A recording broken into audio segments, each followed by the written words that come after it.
আসসালামু আলাইকুম বন্ধুরা, সবাই কেমন আছেন? আলহামদুলিল্লাহ আমি ভালো আছি। আজকে বাণিজ্য মেলায় যাচ্ছি। বাণিজ্য মেলায় যাব, সেজন্য সবাই বেরিয়ে গিয়েছি গাড়ির মধ্যে চাপাচাপি করে। ননাস যাবে বলল, ননাসের ছেলে বউ যাবে বলল, তাই সবাইকে নিয়ে যাচ্ছি। তারপর এত গরম লাগছিল, সবাই মিলে আইসক্রিম খেয়ে নিলাম। অনেক ভিড়, অনেক ভিড়। এত ভিড়ের মধ্যে না হাঁটাই সম্ভব হচ্ছিল না। তবে একটা সত্যি কথা বলি, আমি কখনো রাজা বাদশা দেখিনি, কিন্তু আমি দেখেছি আমার স্বামী, আমার হাজব্যান্ড আমাকে রানীর মতো করে রেখেছে। আমার সমস্ত চাওয়া পাওয়াগুলোকে এক নিমেষেই পূরণ করে দিয়েছে। আমি না চাইতেও তার কাছে অনেক কিছু পেয়েছি। আমি জানি না অনেক ধনী ব্যক্তিরা তাদের বউকে কত ভালো রাখে, তা আমি জানি না, কিন্তু আমার স্বামী আমার সমস্ত চাওয়াগুলোকে না এক নিমেষেই পূরণ করে দেয়। আমার সমস্ত কিছু, আমি যদি কোনো কিছু হাতে নেই, সেটা সে কখনোই রাখতে দিবে না, সে আমাকে সেটা নিতেই বলবে। এই জিগজাগ বেলুনগুলো আমাকে সবগুলো কিনে দিতে চেয়েছিল, কিন্তু আমি বললাম এত টাকা নষ্ট করার দরকার নেই, তাই 2টা বেলুন কিনেছি, একটা আমার ছেলের। তো আমরা খুব আনন্দ করে বাড়ি ফিরছিলাম। আমার বর আমাকে বারবার প্রশ্ন করছিল, তুমি কেন এত কম কেনাকাটা করলা?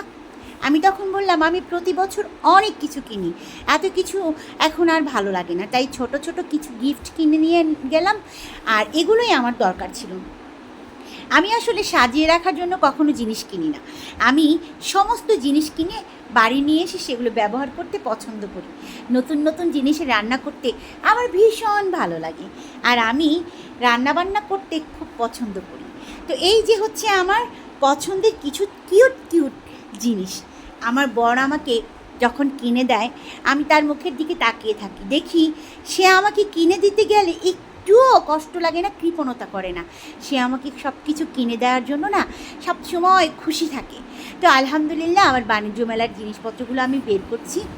আমি এখানে এটা ছোট একটা কড়াই কিনেছি, এটা 650 টাকা নিল। আর এই যে এগুলো কিন্তু দাম লেখাই আছে।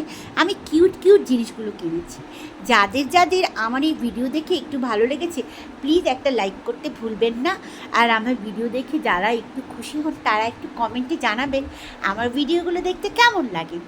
তো এই যে আজকের মতো আমার ভিডিও এই পর্যন্তই। আমি আমার ছোট ছোট কেনাকাটাগুলো আপনাদের সঙ্গে শেয়ার করলাম।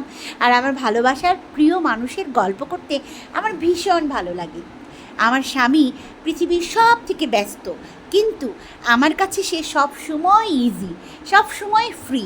সে সব সময় আমাকে সময় দিতে, আমার সঙ্গে সময় কাটাতে পছন্দ করে। আলহামদুলিল্লাহ, আল্লাহ তোমার কাছে লাখ লাখ শুকরিয়া আমাকে এত ভালো একটা স্বামী দেওয়ার জন্য। আমার স্বামী হচ্ছে পৃথিবীর সব থেকে ব্যস্ততম মানুষ, কিন্তু আমার কাছে সে সব সময় অ্যাভেলেবেল।